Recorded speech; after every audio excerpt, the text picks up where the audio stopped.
are we now seeing the other side of the excitement of the wild card, that the Sunday is not going to be as thrilling as it has been in the past?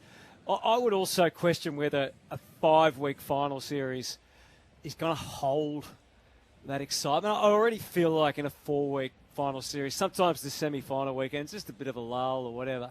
Now it's 5 weeks. I do wonder how that, because the first week will be big, because particularly the way it's looking, there'll be probably 4 big Melbourne clubs. But yeah, I'm just wondering that a little. I think it probably holds it. Especially this year, I think it does. But look, those Sunday games you're talking about, especially round 24, I think it's probably okay that it's not what it has been in the past. There's been the build-up, and obviously without the week after, now that we've got wildcard, it needs to be a priority that those sides get the best look at each other. Those 4 sides that will play wildcard be on the Thursday, Friday or Saturday playing, so they get a chance to, play on if it's Friday, Saturday the following week. Do you agree with that, Jimmy, or do you think, well, you're only come 7th to 10th, bad luck? Yeah, a bit of bad luck too as well, but I'm just being a bit more patient because we haven't seen it yet. Yep. So I'm not. You're in the media, Jimmy. Yeah, I know, and it's He said yesterday it was diabolical fixture. Yeah, I wasn't mentioning the wild card because I hadn't said it. The fixture. Look, I know they'll make great case points, and there's data, and there's different gymnastics you can do around it. But I wouldn't have made those comments if it was just one or two things. The fixture is never perfect, but there's been, I think, some easy things missed, and that's just from my point of view. And then, as I said, you work with me on a Tuesday night. Most of our calls on a Monday to Friday are fans regarding their frustrations around the fixturing. And so by going through them, the fact that there's a laundry list would probably point to the fact that we haven't quite nailed it. And again, there's so many different, as they said, rules that they've got to put into their AI system to spit it out. It just felt like it got spat out, and it was like, the kid handing over their homework. Go, have you actually read your draft? Simple things like, if you're going to have one that I actually forgot off that list when I so quickly put it down was, why would you have both South Australian teams on the bye at the same time? Because they stretch out buys over, there's 9 rounds with buys.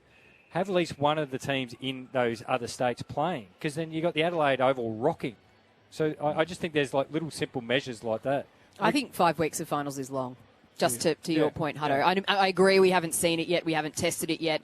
And I'll be interested to see if, we can sustain all the excitement. But 5 weeks of finals is long in a competition that's only going to get longer. Yeah, well, that is true, and that's a discussion again for probably an ongoing discussion from here. Let's tick off a few things that you didn't get a chance to dig your teeth into in that first hour. The departures continue from Essendon with the GM of football, Dan McPherson. Travis Varco is also, as the club's Indigenous player development manager, is going to take up a full-time role elsewhere. So Brad Scott, McPherson, Ben Jacobs, Ben Robbins and Travis Varco. It's probably not a surprise. A lot of these were appointments made either by Brad or at the time that he was appointed. You'd be curious, has Craig Vozzo's review dropped? So is this part of it, or is there writing on the wall, or is there people who are aligned with Brad Scott? So it'd be fascinating, because if I was a coach applying for the role, I'd like to have a line of sight on what actually his review says, because then at least you know what you're working with.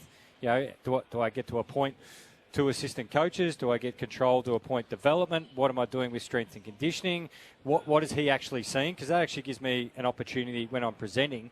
I'm going to come in as coach. I'm Coach Hutto. I'm going to do this. I would like to do this. I'd like to bring this person with me. This is how we're going to approach it. So I'd be fascinated whether the review is in and the current or the coaches going for the job get a look at it. Did you see a world in which Dan McPherson survived? Because I thought it would be very, very difficult for him to stay on at the football club, given obviously what's gone on in terms of their performance, but also what they're doing with appointing a new head coach, and you assume the personnel that comes with that. Well, from the outside looking in, it looked like the alignment was Dan McPherson and Brad Scott, because they've worked together for quite some time at North Melbourne, and then he came across to Essendon. So it seemed like they were, motorbike and sidecar.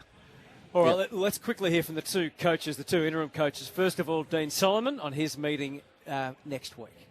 It's a discussion I'm going to have with the club actually next week, and we have had that contact now, and we will sit down and have a discussion over the next week. So, with all due respect, I'll probably want to have that discussion with them first, and then work from there. Before we respond to that, at Carlton, Josh Fraser still hasn't shared yet if he'll enter the coaching race. Yes, there's been a conversation and an opportunity to go through the process, which I'm grateful for. And I think Chris was on radio this morning articulating that, and I'll take some time now to consider whether I'm part of that or not.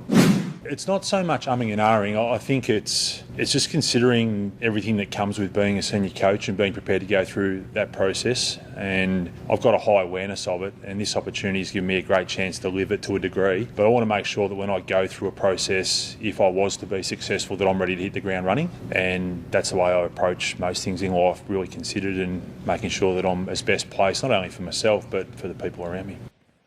He's really stretched it out until late as possible into the season, but you take him on his word. He's a very considered man, isn't he? And you got to respect the line that he's taken. And, okay, there may be a little bit of gamesmanship in it, and he definitely knows how this is all playing out. But nonetheless, he's pretty ardent. Yeah, it seems that way. But from the outset and from the cheap seats, it feels like that he was always going to be a part of the process at some stage.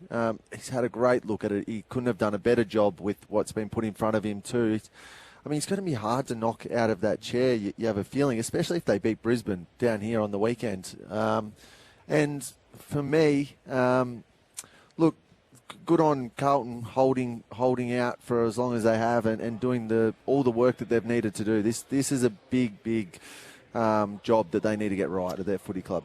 I reckon it's fantastic. It's saying the game from a coaching point of view, depth is in rude health, as they say. There's some incredible options out there. When we had a look at when it was 3 clubs who were all looking for senior coaches, like Tassie was clearly going down the experienced, path, and to have Hinkley, Longmire and Buckley in the running for that one, what Essendon's looking for, and you look at their final grouping, Jamie Graham is highly regarded, Murray Davis is, and when you dig deeply into their coaching CV, it's a long time that they've served to be a first-time coach, and then, of course, Hurd and McVeigh are great contestants in that as well, and we'll find out with Dean Solomon. And the ones who are running for Carlton, there's some excellent football minds in that. So I think it just points to how strong the coaching ranks are below the current senior coaches. So Chris Davies basically, without sort of admitting to Jamie Graham being in both of them, just said, well, if he's the man, he'll stay. Basically, he'll go for our job, not theirs almost. Like, that is fascinating if there is even one candidate who's in the running for both, and whether it's someone wants to get in first for him or they just don't budge at all. Is there a problem with that? Like, there's no problem. No, but he I've would heard be so busy. It's a problem for him, I would think. Just make sure you change that. Dear Carlton, dear Essendon. They're very different jobs, though. They are. Yeah, but if you're the committee, Laura, if you're the head of the committee at Carlton, you go, well, Jamie Graham, he's ahead at the moment. I know we've still got to get down to 4, but in my mind, he's ahead. Because it's like, you'd have to have at least a thought in your head as who's ahead.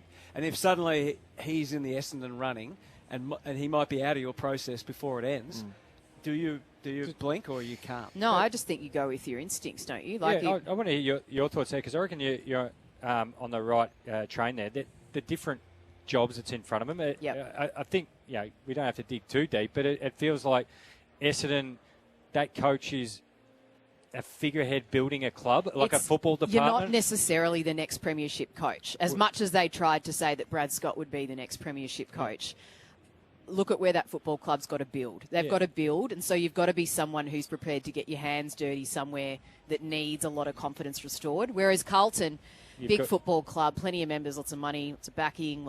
Two of the most experienced football people at CEO and head of footy. They're still going to fill list and recruiting, but if you've already got those two guys, they can cover that space until you find them. Whereas, as we said, you might. It sounds like the pitch for Essendon is, what am I pitching as a whole football department and club?